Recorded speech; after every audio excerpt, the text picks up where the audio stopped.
Welcome to both Success and Integrity with Bessi Graham, a podcast dedicated to established business leaders like you, ready to bring more meaning into your life in a way that strengthens rather than threatens the financial stability of your business. I'm your host, Bessi Graham. I've worked with business owners, governments, and large funding bodies like the United Nations for over 20 years to bring doing good and making money back together. So let's unpack why you don't have to choose between experiencing success or having integrity in your life.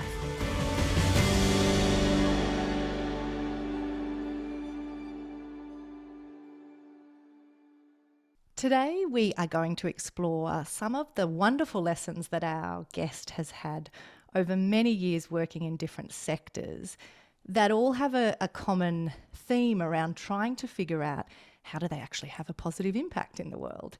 And it's a unique perspective, but I'm really looking forward to introducing you all to Kieron.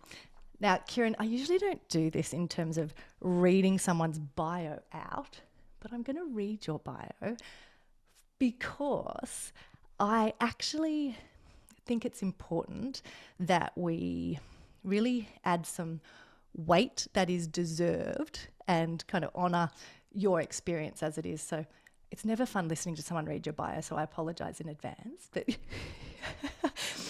you've had an impressive career so far, so I want people listening to kind of have some context. So Kieron Boyle is the Chief Executive of the Impact Investing Institute, the United Kingdom's national body for impact investing. Its mission is to make capital markets fairer for people and for the planet. From 2016 to 2023, Kieron was the Chief Executive of Guy's and St Thomas's Foundation, which is one of the world's oldest health foundations. Through that period, the foundation transformed its £1 billion investment arm into one of Europe's leading responsible investors. Kieron was formerly the UK government's chief advisor on impact investment and started his career at the Boston Consulting Group. He is a governor of the South Bank Centre, a trustee of the Design Council, and the chair of the Long-Term Investors in People's Health program, which is a $7 trillion with a T, dollar global alliance of institutional investors. So Kieron, apologies for embarrassing you there, but thank you so much for joining us today. Thank you. Well, Bessi, another way of describing that is I'm an ex-management consultant, ex-bureaucrat as well. So it doesn't really kill it at parties, but that's me. But it's great to be with you today.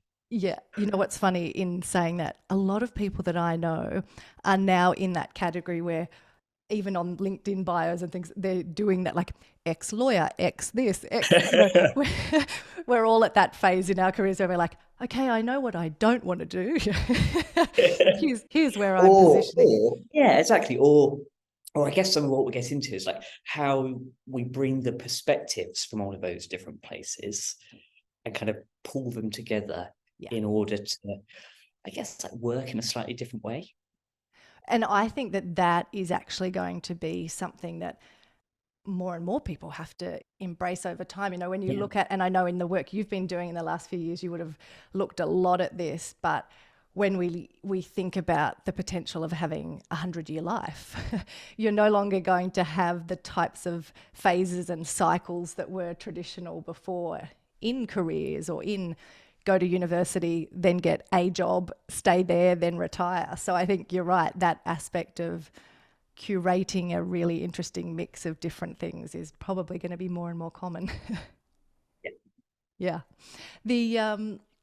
We met many years ago. I can't actually even remember when it was, but you were at Cabinet Office at that time. Yes. Yeah. And we've had the chance to kind of connect here and there over the years. And one of my favourite interactions where we got to spend more time together was when I was the CEO at TDI and we brought you out to Australia and got to do a bit of a road trip, you know, around.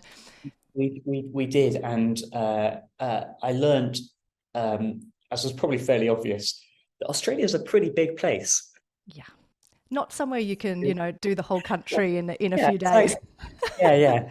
No, it's not like kind of Britain where you drive for 6 hours and you're in the water, like whichever direction you go. So Yeah. But I think one of the bits that's really interesting when we look at your career is most people don't actually get to have the opportunity to not only have different jobs, but to cross over different sectors and to experience that. And while I do want to go into some of those conversations and draw out from you some of the most fascinating aspects, what you're hopeful about, all of those types of things, I'm keen to sort of start the conversation in a practical way that draws in and connects some of this to people listening or watching who are running a business. And what I would love to know is, for someone who isn't looking to go into government or philanthropy or investment, but is really seeing their impact revolving around kind of an ecosystem that centers on their business and trying to figure out how to have impact in that space.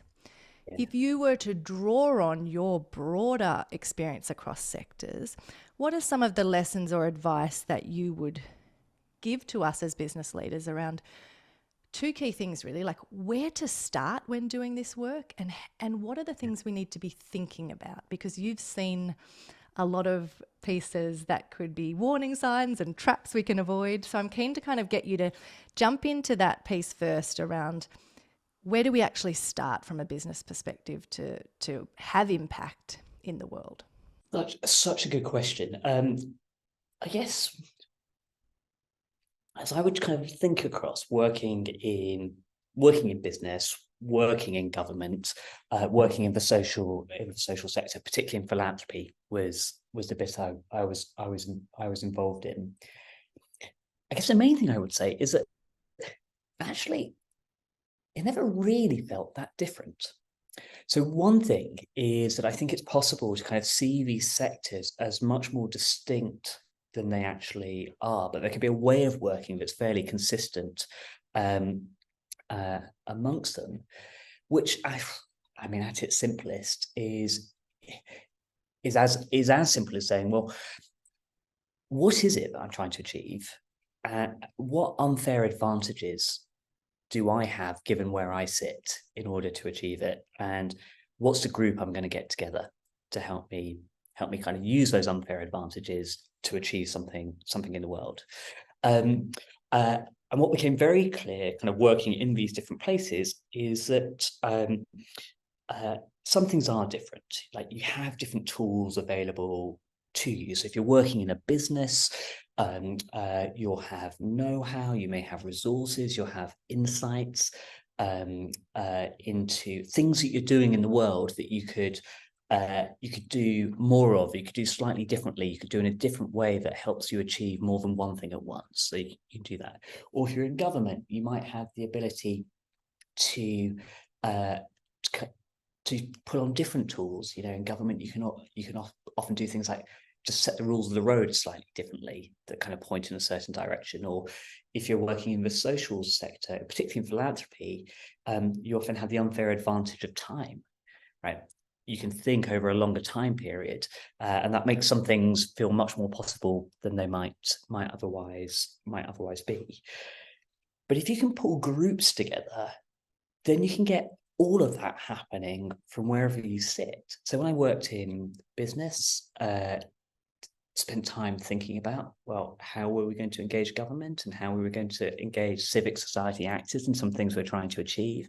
When I worked in government, it was about, well, in what ways can we find common cause with businesses that are seeking to make money and do the right thing. And when I was working in philanthropy, it was again kind of how do we build up the right collaborations. And the thing that always felt really important to me, and so nobody ever really told me about, was what felt most important was just finding people who had similar value sets to you. And that seemed to be much more important than kind of what sector they were in. In in some ways, like what mandate their organization had. It's actually like, who are they? What do they care about? What are they trying to achieve achieve in the world? And starting from there, it often became clear to me that the differences between sectors were sometimes smaller than the differences within. So if you could find people who you kind of had a shared view of seeing like what's important in the world and how we're going to go about improving it, you can just get some great stuff done, and pretty quickly too. But we can kind of, I'm sure we'll talk about some like practical examples of what that meant. Because it's interesting. I think those initial pieces that you framed are beautiful, and I would absolutely use the same aspects in terms of like figure out what it is that you uniquely bring, that you can offer, but then that shifting into who else needs to be involved, what are those other collaborations or relationships.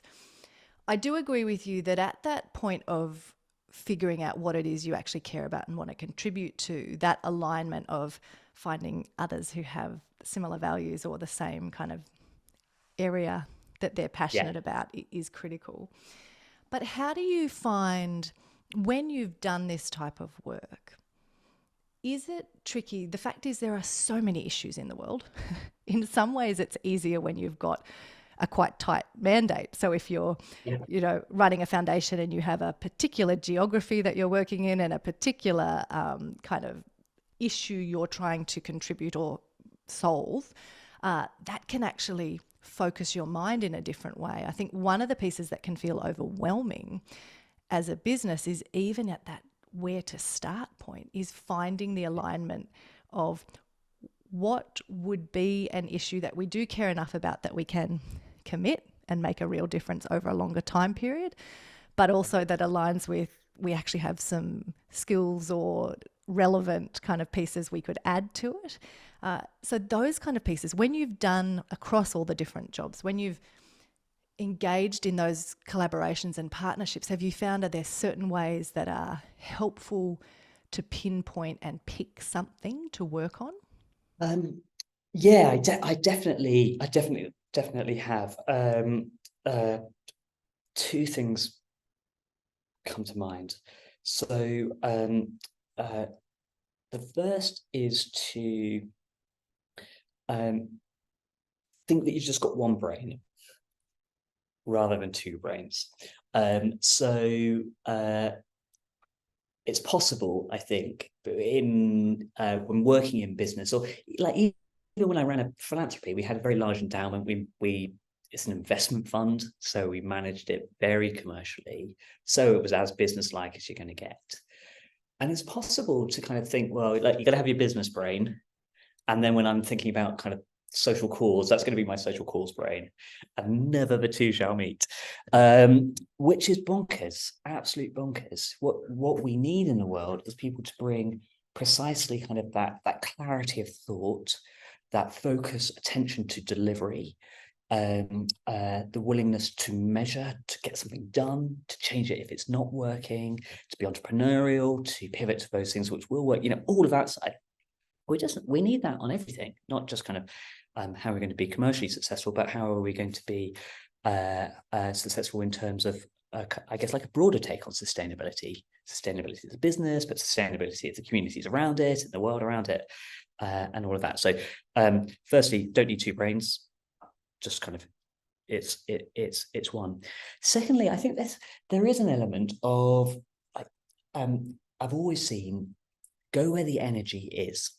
But what I mean by that is it's possible, I guess, to feel like we look at an almost overwhelming set of challenges of what the world needs and feel like it's down to each of us potentially individually to solve all of those problems. And that's just not going to happen. Well, my worldview is I don't think that's how it happens. I think change occurs by lots of positively intentioned actors starting where they are with what they've got and getting going, and and often it's by making us kind of a smallest leap. So if as a business owner, what does my business do? How does my business create value? And if I'm looking at that, well, what's the smallest tweak? What's the minimal viable thing I could do to that might create value in a broader context to it? So, and it can be really, really simple things. Who am I employing? How am I employing them? Who has access to my products? What more could I do to make my products accessible to a wider group of people? Who's in my supply chain? And what would it help them to know that I care about, to see if there's anything more that they could do to help me achieve those things that I care about?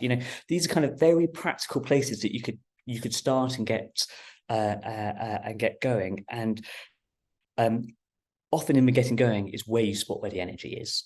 And I've always been a believer that nothing quite succeeds like success, as well. And as things start getting a momentum to them, then they can very quickly start pulling in other people, and then you get the cycle going.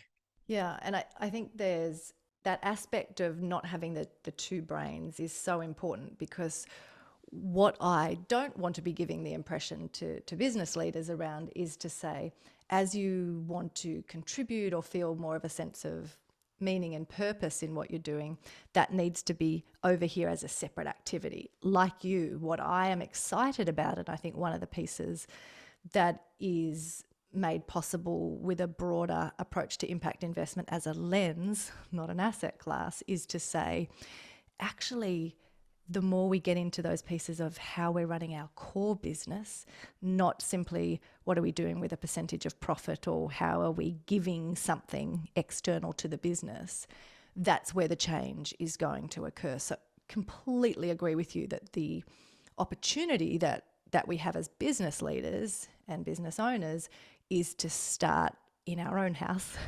organising and cleaning that up.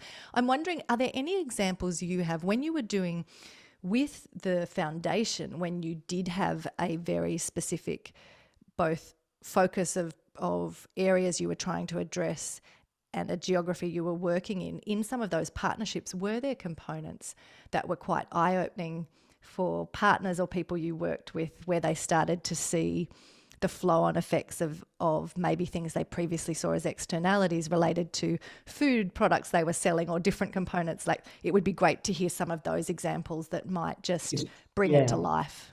I can give some really practical examples of it, but and then let's come back to a point that you made that I totally agree with, particularly around kind of this space of impact investing, of how we have a mindset that the commercial interest and the public interest can often be closer together than people may think. But some practical examples. So yes, I ran a foundation called Guys and St. Thomas's Foundation. It was an 800-year-old organization. So what a privilege to lead it. I'm also kind of quite glad that, having run it, I didn't break it as well. There's quite a lot of responsibility you feel when absolutely. you don't want to be that person, right? Proud history, I'm sure you. And what our mission was investing in a healthier society. I'll just give a little bit of context to like why we ended up where we did, which is that most of our health is really nothing to do with healthcare. So three things make up our health. It's our biology and genetics, it's the choices that we make, and it's the environments that we grow up in, that we live in, that we work in. And by far the largest contributor to our health is that third one. It's the environments that we live in. Anywhere between 60 to 80% of our health outcomes are determined by that. And healthcare tends to be about what do you do once people are unwell. It's less about how to keep people well in the first place. So what we did as a foundation was we focused really hard on how to keep people well in the first place. And we took a very kind of business-like approach to this, or a very commercial approach to this, saying, well, let's focus on certain areas where we think we can have an impact. And one of those areas was focused on childhood obesity, which is a real challenge in urban areas all around the world, particularly in London, but in every major city too. And if you were to go after, it's a complex problem, obesity, but if you were to go after like what's the single biggest input to the challenge, it would take you to food environments, and it would take you to a question which is, how do we break the link between healthy food tending to cost quite a lot of money and unhealthy food tending to be the only affordable option to families that are tight on time or money? And because of that link, you see almost a one-to-one match in cities between poverty and high rates of obesity. Some of us are protected from our wealth, from that some of us aren't. So if you're going to change that, what are you going to do? You're going to work with those people who control food environments. So give some practical examples of the work that we did. The work that felt hugely impactful to me was we worked with every major supermarket in the UK, every major supermarket chain across about 200 stores in South London, which was the area that we're particularly focused on, to run a series of nudges. So basically what we were doing is we were swapping out together really unhealthy biscuits, the slightly less unhealthy biscuits, taking chocolates away from the end of aisles, putting the buy one get one free on carrots instead of on fizzy drinks, that sort of thing. And it was across 200 stores. It needed to be across that many. We were looking at the till data with the University of Oxford. We were looking at the till data to see, were people on average buying a healthier basket of food, and what's the impact on store profitability? Because that was the crucial bit on it. The crucial bit of it all was, is this economically sustainable? Is it commercially sustainable?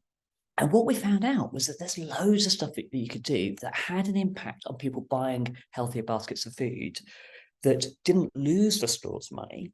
And in fact, some of it made even more money. What happened then? These supermarkets have just been rolling out nationally, to no great fanfare, quite a lot of these changes. And so there's a whole load in that. One of which was that for those involved in the business, involved in the supermarkets, they were very keen to do this work. One challenge, of course, was kind of the competitive element of it. It's quite tricky to do this work on your own. But what we were able to do by pulling together a sort of collaboration here was get a bunch of supermarket chains to do it at the same time, which resolved some of the, well, may we be disadvantaged versus our competitors. And then they found out something that was in all of the supermarkets' interest, but also in their customers' interest. And of course, as business leaders, you want to have healthy customers, you want to have happy customers. And so they've been rolling this out. So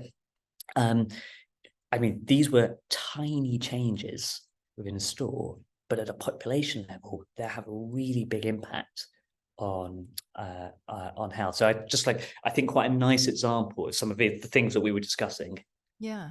And a good example too of the fact that so often we are making assumptions that something's not possible, or that it doesn't have an impact, or that there's not another way to do it. And just that willingness to experiment and try and go, okay, yes, we need to be thoughtful about the way we do the experiment so that we can kind of incentivize the right people to participate, etc.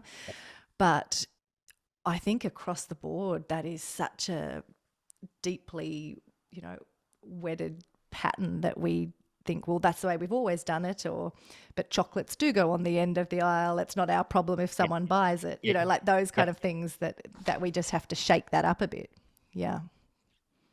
You wanted to jump back to the impact investment kind of aspect. Did you want to draw some of that Yeah, out for us?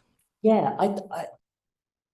So impact investing, for those who are less familiar with the concept, I mean, broadly, it's the idea that when investing, everything that a business does in the world will have an impact. Some of those will be positive impacts. Some of those will be negative impacts.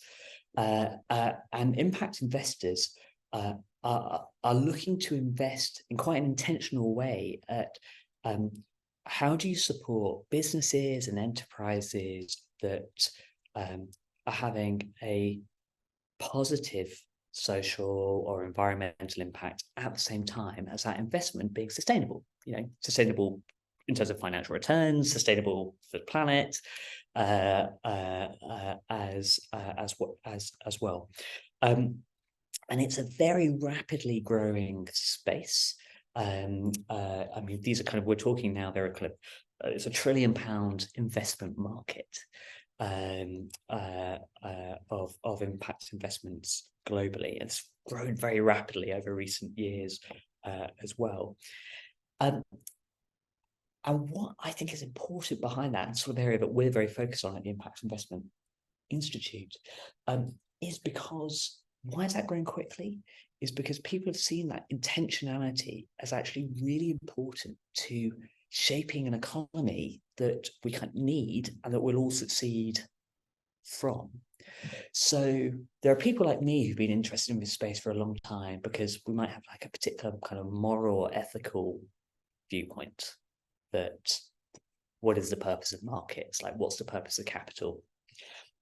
Not everybody agrees with my moral or ethical viewpoint, and I'm kind of fine with that. That's important, but almost you don't need to bring that perspective.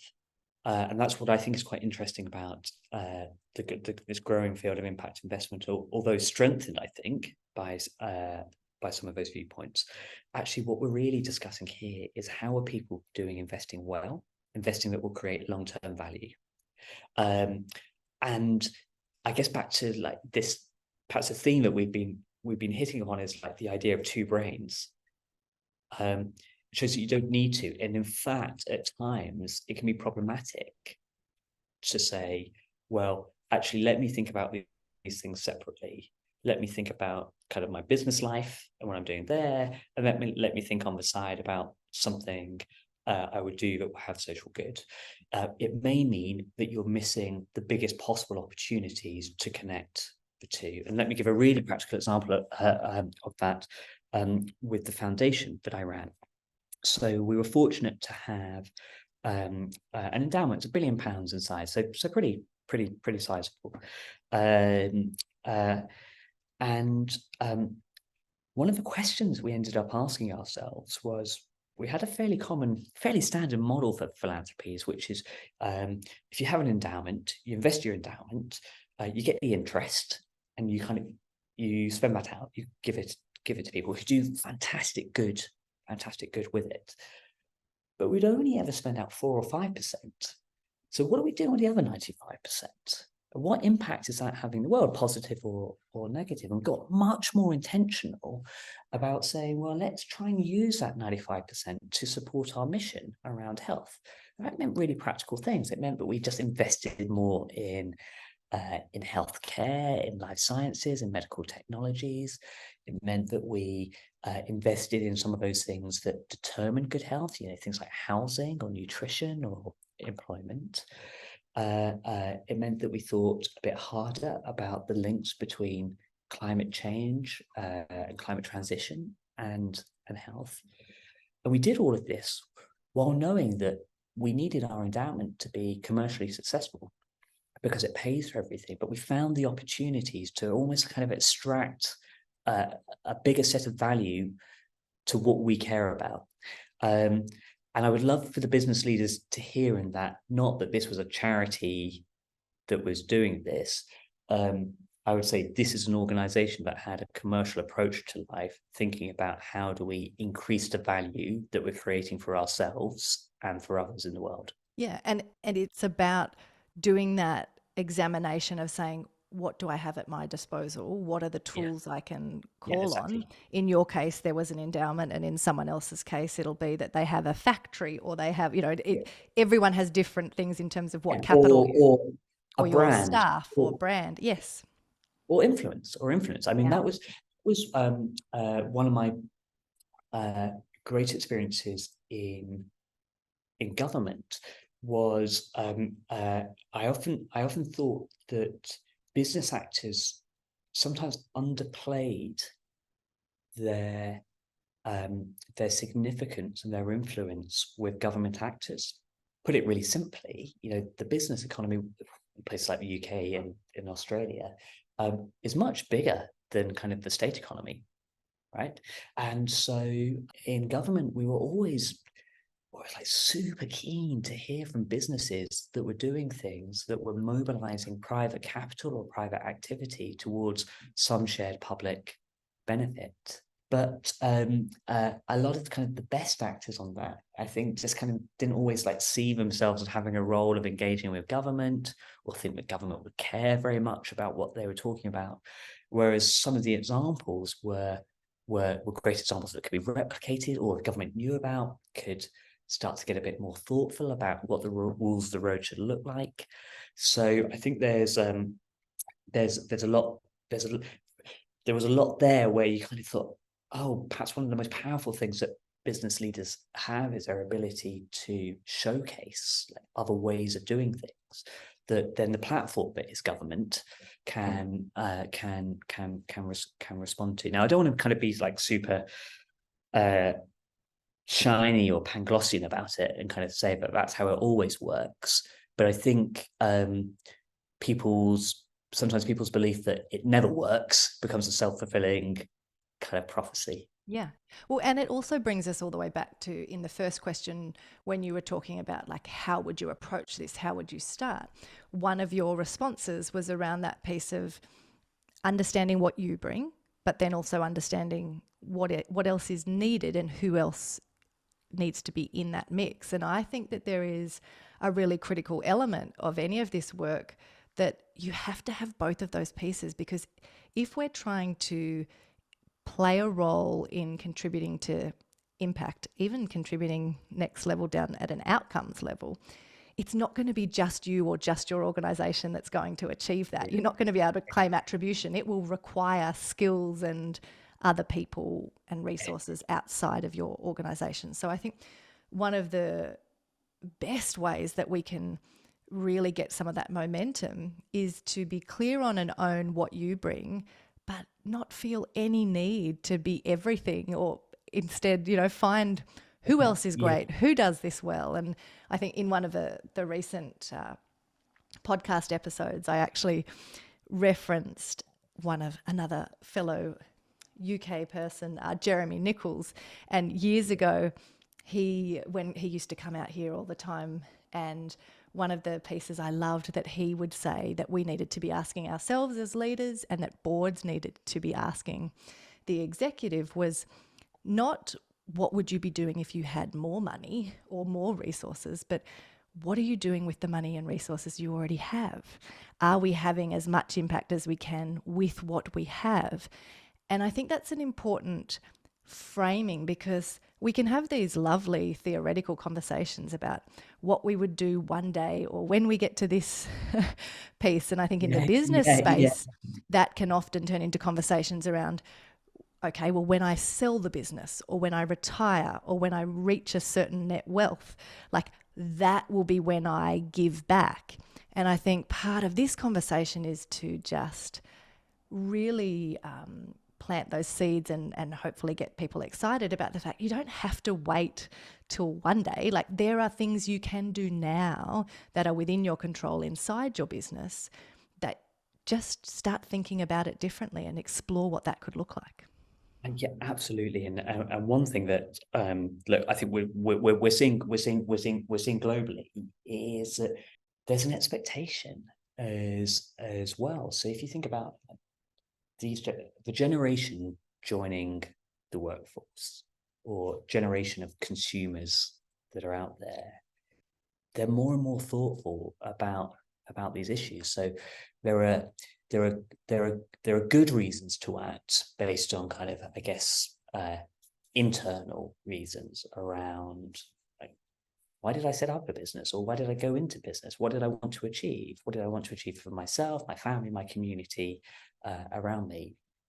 I think there are also kind of a lot of external reasons. To be successful, I'm going to have to think quite hard about how I respond to consumer demand that's demanding for these things, or to be successful in attracting the best talent. I have to be quite coherent about what social impact I have, how I'm contributing to a positive future for the planet. These are, I think, kind of, they're very real. People may not want them to be the case, but they are increasingly. And you're no longer able to give a kind of surface level answer and hope you could get away with it. I think, as you said, there is now that sense of, okay, and from a transparency point of view, could you give me some evidence that actually happened? Or Absolutely. It's a different Absolutely. world. Which is a positive thing. I know it doesn't always kind of feel positive, and it can sometimes feel that you're under the magnifying glass, but that's not going to go away, is it? So I think much better to get on the front foot in response to that, rather than be caught out by changing markets and changing preferences as well.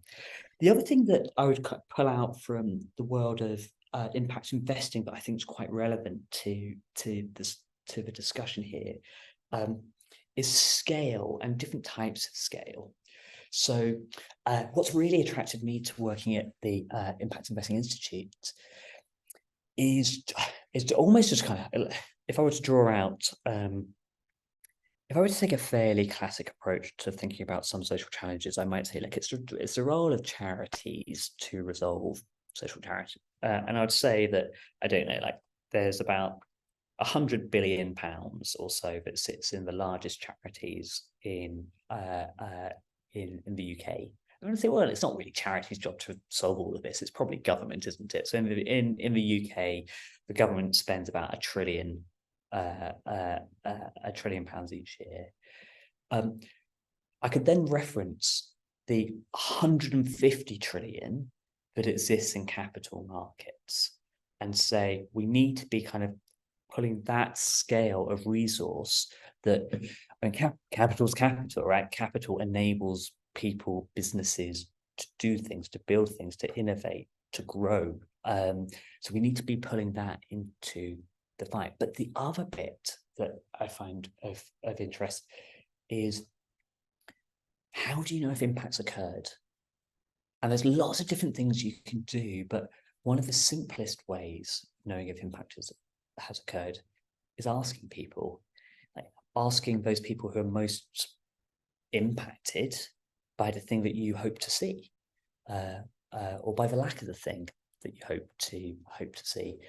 And that can kind of sound like quite conceptual, or you can say that's real people in real places that you can go talk to. And I'd love for kind of business leaders to be thinking in that regard as well, of is there a sort of scale that businesses can bring to these these challenges, but also effective businesses know their customers, have roots to their customers, know their employees, have roots to their employees. And there's something about that sort of way of thinking. Again, you don't have to kind of go separate to what you know a lot about. What you know a lot about can be your route to understanding whether impact's occurring or not. And one of the things that we're showing at the moment is the idea of what does a just transition look like. So if we're going to move to a world that is climate net zero, nature net positive, so basically a sustainable planet, a habitable planet, well, what's going to be important along the way?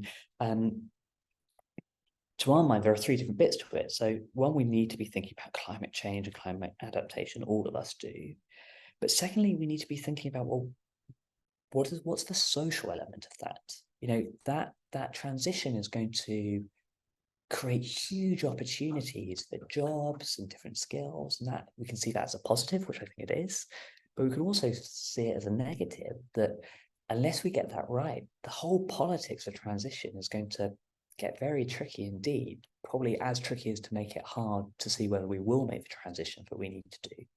So if we're going to have those two legs of the stool, climate and social factors, well, we need a third leg, which is like, is it real?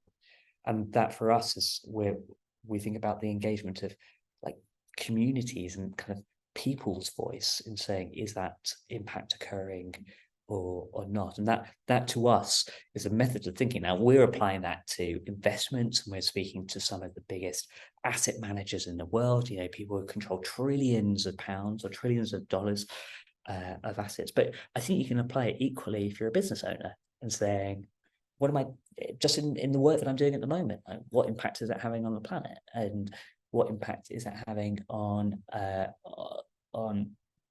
social factors, and how do I know?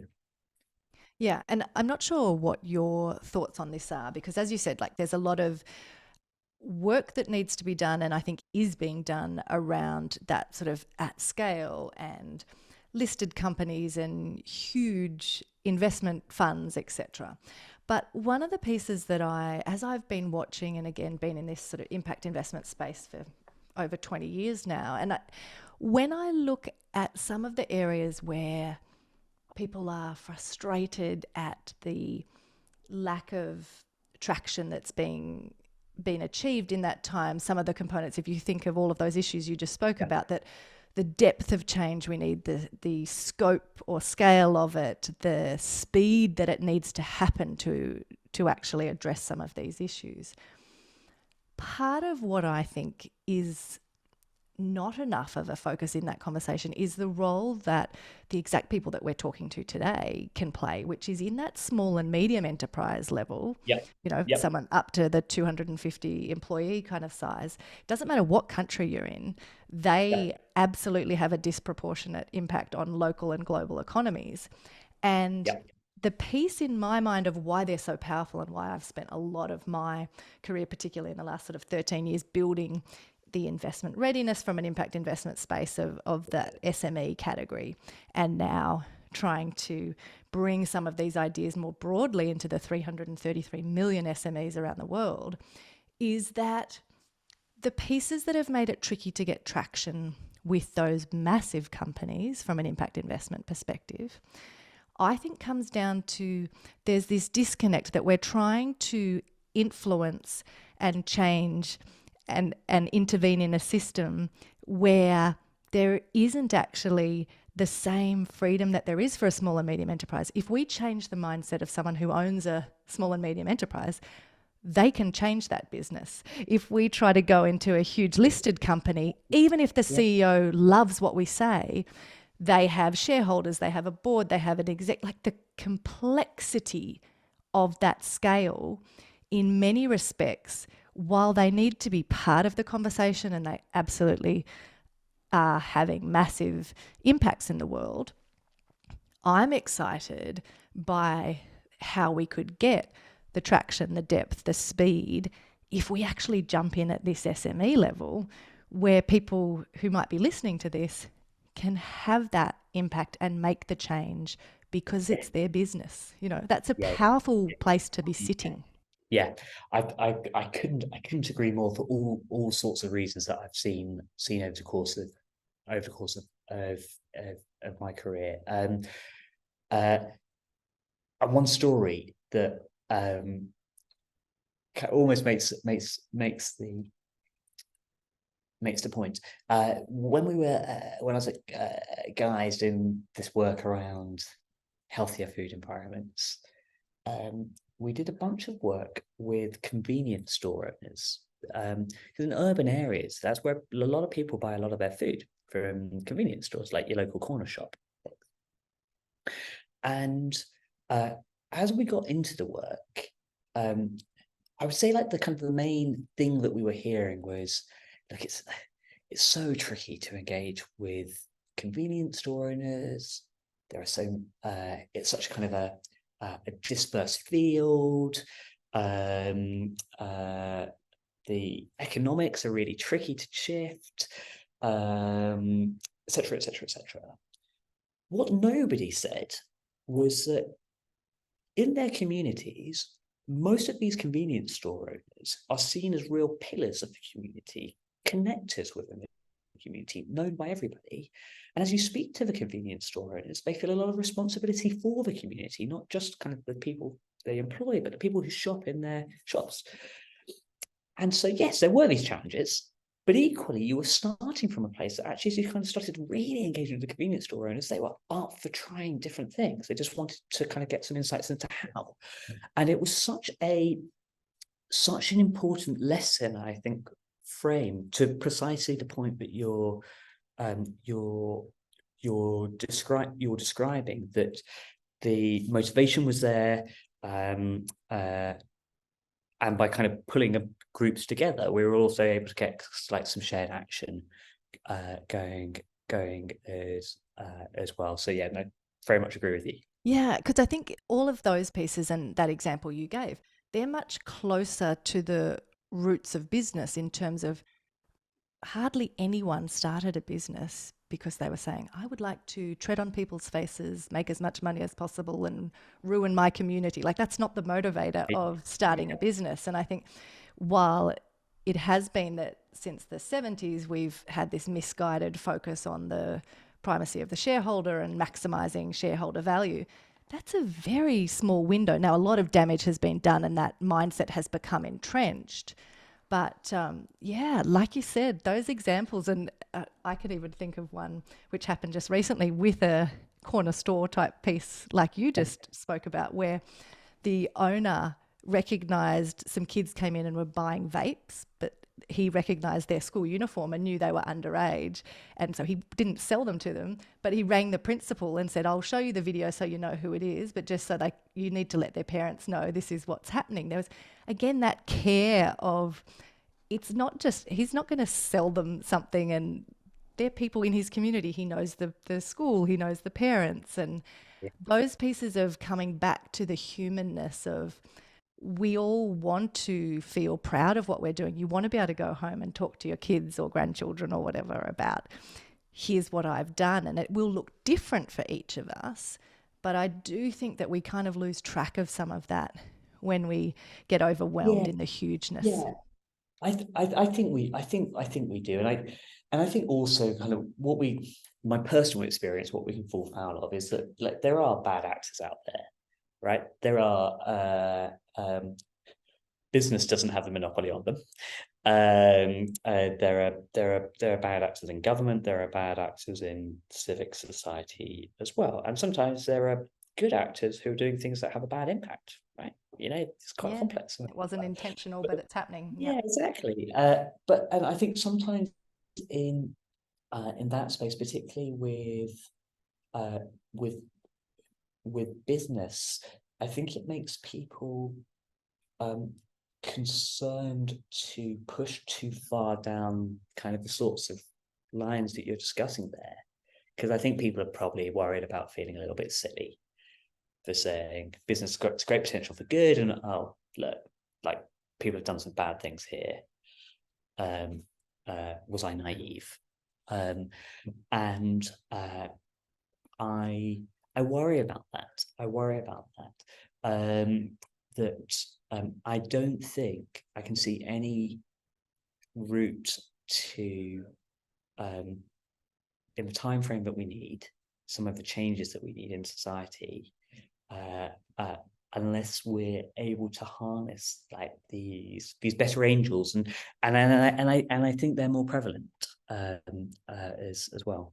Yeah, and it's part of it is how do we equip people who are wanting to behave differently, wanting to engage differently, but they don't know how to. And I think this kind of comes back to one of the, you've already touched on it slightly, but the piece I'm curious about in stepping into your new role at the Impact Investing Institute, where do you see those best opportunities in your current position now to actually leverage in this system? Like, what are you focusing on in terms of where you intervene? You mentioned the just criteria, components Yeah, that yeah, you've yeah, exactly, exactly, I'd love to hear and more about that. Like, and why have you, as an organization, why is that the area that you think is where you will have the most impact? yeah. So broadly, what we're trying to do is, as an organisation, we're trying to mobilise capital. And we're trying to put that capital to work in a way that will have an impact. And so, the importance of the just transition criteria to us uh, um, is around making it easier for those who want to do the right thing, and when I say do the right thing, I don't mean kind of in a like charitable way. Just want to do the right thing for their business, their investors, but also people in the real world. Just want to do the right thing. That's what I mean when I say do the right thing. Um, uh, uh, that's basically to help them. And to help them be clearer and saying, okay, we want to do stuff that's supportive of a just transition, but what does that actually mean? Like how can we help ourselves understand whether we're more likely to achieve that or not? So what are some of the signals that we're investing in things that are going to be good for the planet? And what are some of the signals that we're investing in things that will reduce social inequality in a way that supports the transition? And I guess kind of there's something, what we're trying to do here is be very practical about saying, you got an intention, you want to do something, what are the tools going to help you achieve that intention? Other areas that I get excited by is how also we pull together the right sort of coalitions of actors, sometimes in places, to enable investment money to flow to places that it hasn't before. And so like in Australia, across the UK, there are a lot of towns and cities that, for various reasons, and communities that have been underinvested in. And there are ways of pulling together different types of capital and getting different actors sitting around the table who can make things become a reality. So that all sounds quite conceptual, but what is it practically?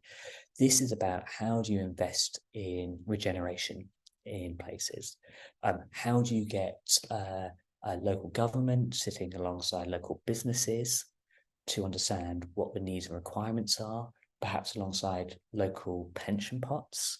Slightly different in Australia, I know, but in the UK, there's some quite The large. superannuation, though, in Yeah, Australia, and I think in it's any that one. country, massive. Yeah.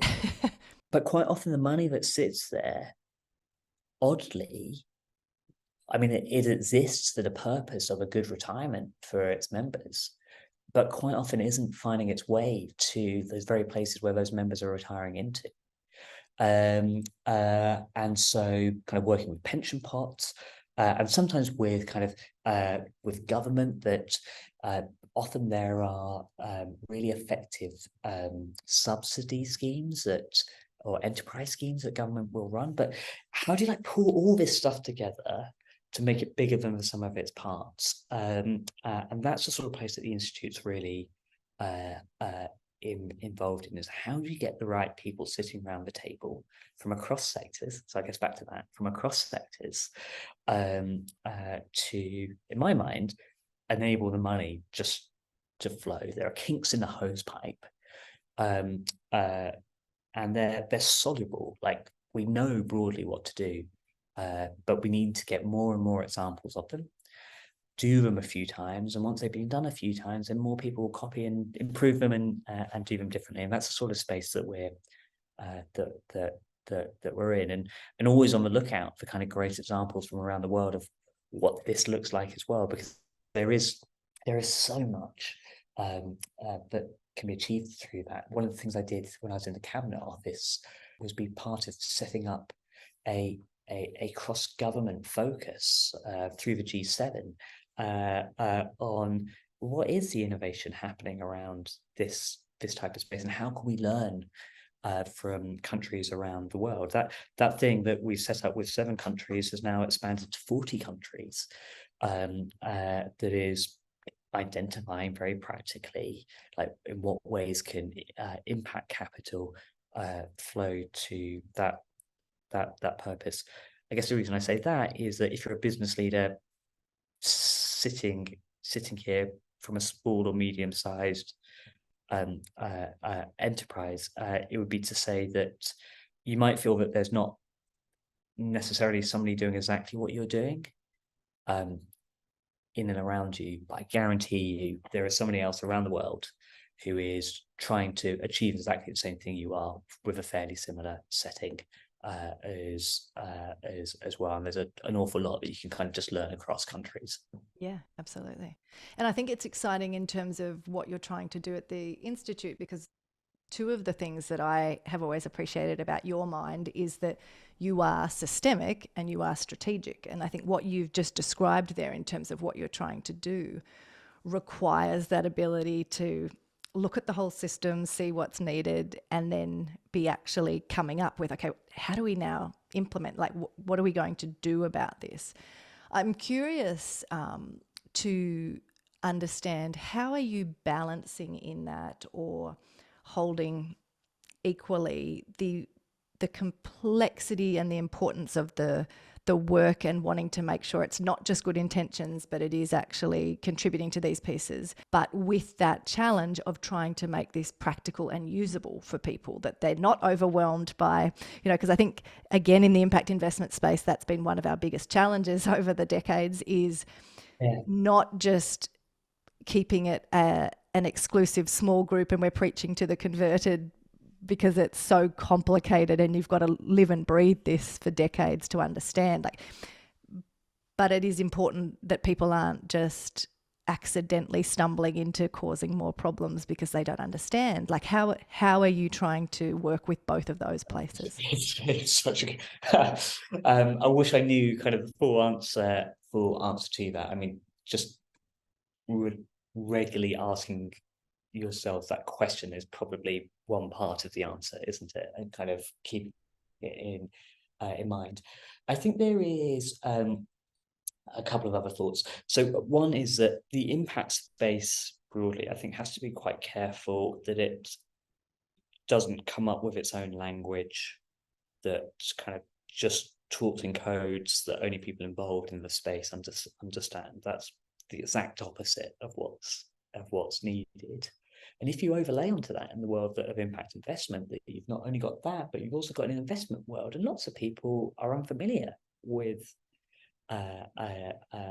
this world. At times, you say it's deliberately confusing, deliberately speaks in codes. That's to no great public advantage. So one part of this is, I think, kind of a clarity of communication of like, what is this for? What is it really?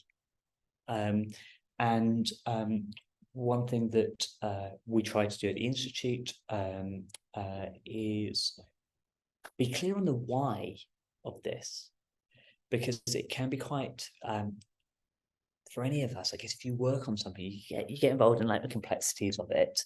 You have kind of weird people like me who get quite excited by talking about kind of infrastructures and wiring and stuff, but that's a fairly niche sport. But if we can say why, We do need more of you. I'm not sure I'd agree. But can we say why? Can we say, can we be put in the foreground, we're improving people's health, or by improving people's health, I don't know, like more grandparents are going to get to play with their grandkids. That's what we're talking about. That's what we're talking about here. And put slightly in the background some of the fact that we've needed to come up with innovative financing mechanisms and blended capital structures to enable that to happen. Because I know less in Australia, but I think I recall from our previous discussions there's a similar theme. In the UK, I don't think we've yet cracked a government seeing impact capital as a huge part of the solution. I don't think we've really cracked all businesses seeing impact capital as a huge part of the solution, which is a tragedy, because it really is. and it's poised to go. But that's not on government, that's not on businesses. I think that's on those of us who work in this space to kind of to show the relevance, and I think that starts with why. Yeah, absolutely. When you think about this next chapter of your life and career, and you've just started a new role, how would you describe what success is going to look like? So if we were at your farewell drinks, you're wrapping up in Because your... people cheer you out the door. Yeah. We're wrapping up in your kind of Oh role God. at the Impact Investing Institute, and hopefully, like your previous job, you didn't burn it to the ground. 800 years there, you managed to get away with that one. But for this next chapter, I'm keen to know for you personally, like, what does success look like? What's driving you in this phase? I actually believe that at some point we're not going to be talking about impact investing. I think that what we're describing here is good investing, and that if you look over a long enough time period, there's actually impact it's just another way of understanding risk.